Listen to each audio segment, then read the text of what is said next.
रात्री आज मला कडक झोप लागणार आहे. दोन्ही घरात राडा झाला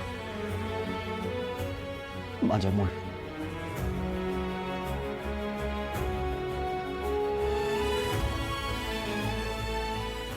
जे काय झालं ते झालं. सगळं दादाच्या मनासारखं झालं. आई, मग तुला तर माहितीच आहे, आपल्या घरातले खुश, डबल खुश. आई, मला तुझ्याशी बोलायचं.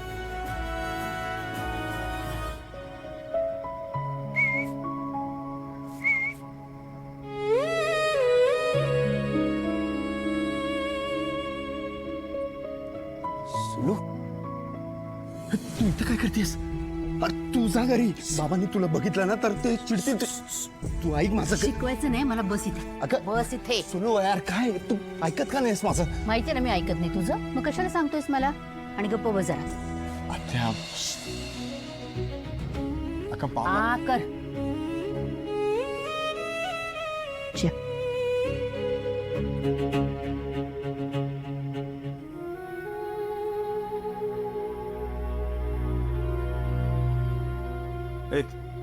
इकडे बघ. तू काय रडतेस? तू ना प्रत्येक वेळेला संकटात सापडतोस आणि मला तुला काहीच मदत करता येत नाही, असं फार वाईट वाटतं मला. आता पण बघ ना, सगळ्या गोष्टी तू केल्यास, त्यामुळे स्वराजला स्वतःच्या मनातलं बोलता आलंय. तू असं घराच्या बाहेर आहेस, एवढं सगळं तू केलेस, ते मला खरंच खूप कौतुक वाटतं. तुझा अभिमान वाटतो मला.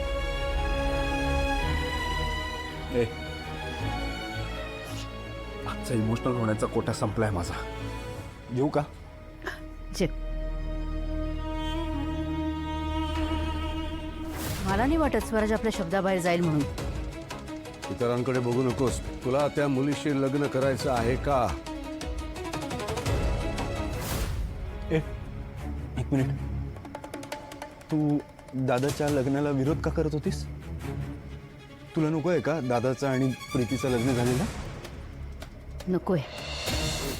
एकदा का दादाचं लग्न झालं ना की मग काय हेच प्रॉब्लेम येणार नाही.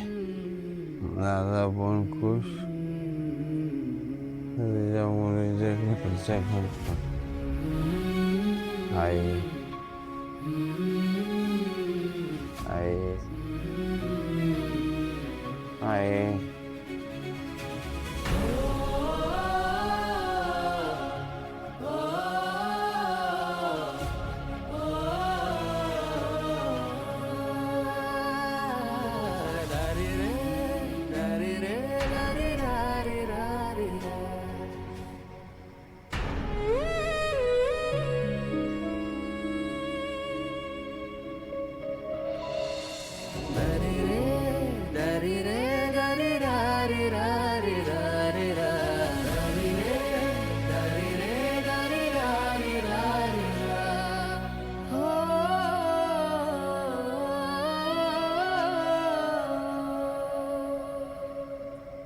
वहिनीचं जाणं या घरावर मोठा आघात करून गेलं.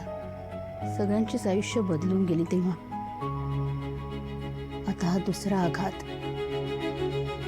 आता काय काय बदलणार आहे कुणास ठाऊक.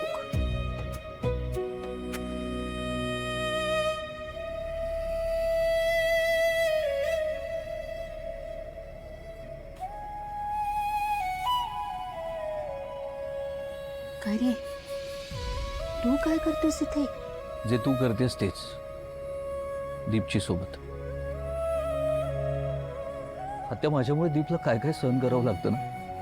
माझ्यामुळे त्या दोन बिचाऱ्या माणसांचा जीव गेला. माझ्यावरचा गुन्हा निस्वार्थपणे स्वतःवर घेऊन दीप जेलमध्ये गेला. आज तिथून बाहेर सुटल्यावर तो माझ्यासाठीच सावेकरांच्या घरी गेला आणि आज माझ्यामुळे त्याला इथं अंगणात झोपावं लागतंय. माझ्या भावाला एवढं सगळं सहन करावं लागतं आणि मला आतमध्ये झोप लागेल शांत? कसं शक्य आहे?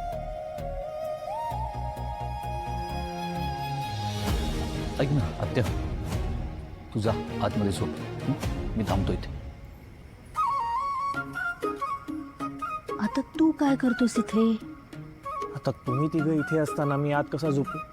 आज मी पण अंगणातच झोपणार आहे. नाही पण तुम्ही लोक टाइमपास करत इकडे गप्पा मारत बसू नका, नाहीतर माझं उद्याचं सगळं टाइम टेबल बिघडून जाईल. ऐक ना, तू आताच झोप जा. मी इथेच झोपणार आहे, पण लवकर झोपायचं आपण. चला चला. मी तिघांना असेच एकत्र राहा, कुणाची दृष्ट नको लागायला बाबा तुम्हाला. राज, आवरलंय तुझं? हो बाबा. चल एकत्रच जाऊ मग. नाही बाबा, तुम्ही व्हा पुढे, मी एक काम आहे ते करून येतो. बा ठीक आहे. बरं हे बघ, मी त्या सावेकरांची लवकरच प्रत्यक्ष जाऊन बोलून. कालच 14वा झालाय, आज लगेच नको. ठीक आहे, येतो. स्वराज गेला का? गेले. दीप, विराज, या लवकर जरा. काय झालं आत्या? नाही म्हटलं आपण जरा देवळात जाऊन येऊया. दीप घरी आलाय, सगळी विघ्न हळूहळू दूर होत आहेत. देवाच्या पायावर जरा डोकं ठेवूया आणि त्याचे आभार मानूया दीप घरी आला त्याबद्दल. हे आत्या आता नको ना. हे बघ, माझं सगळं टाइम टेबल बिघडून जाईल. माझ्याकडे ना फक्त 15 मिनिटं आहेत. त्यात तयार व्हायचं, मग आपण मंदिरात जायचं आणि मग कॉलेजला पोहोचायचं. हे काही शक्य नाही ग. एक दिवस थोडा उशीर झाल्याने इकडची दुनिया तिकडे नाही होते. अगं आत्या, या एका दिवसाने येत ना पुढचे अनेक दिवस बिघडू शकतात आणि मग हळूहळू शरीराला सवय लागते लेट जाण्याची. त्यापेक्षा मी काय म्हणतो, माझं काम हीच देवाची पूजा आहे आणि मी मंदिरात जाऊन देवाचं दर्शन घेण्यापेक्षा ना, मी जर स्वतःचं काम चोख पार पाडलं ना, तर ते देवाला जास्त आवडेल. जा, तू कॉलेजमध्ये जा. माझ्या डोक्याशी भुणभुण नको, ती सगळी भुणभुण मुलांच्या डोक्याशी कर. जा बाबा. आत्या तू पण ना. आपण तरी जायचंय का? चला. हा, थांबा, मला आधी सांगा, मी घरी कसं आलो? कोणी आणलं? आणि बाबांना मी घरात नकोय हे कशाला हवं आहे? आणि चूक मी करायची आणि शिक्षा तू भोगायची, असं नाही ना होऊ शकत दरवेळी.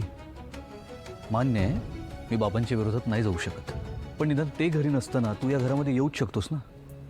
अरे असं काय करतोय? पण कोणी काही होणार नाहीये, आणि काही झालंच तर बघता येईल. दादा ऐक. हा माझा निर्णय आहे आणि तो तुला ऐकावाच लागेल, कळलं? बरं,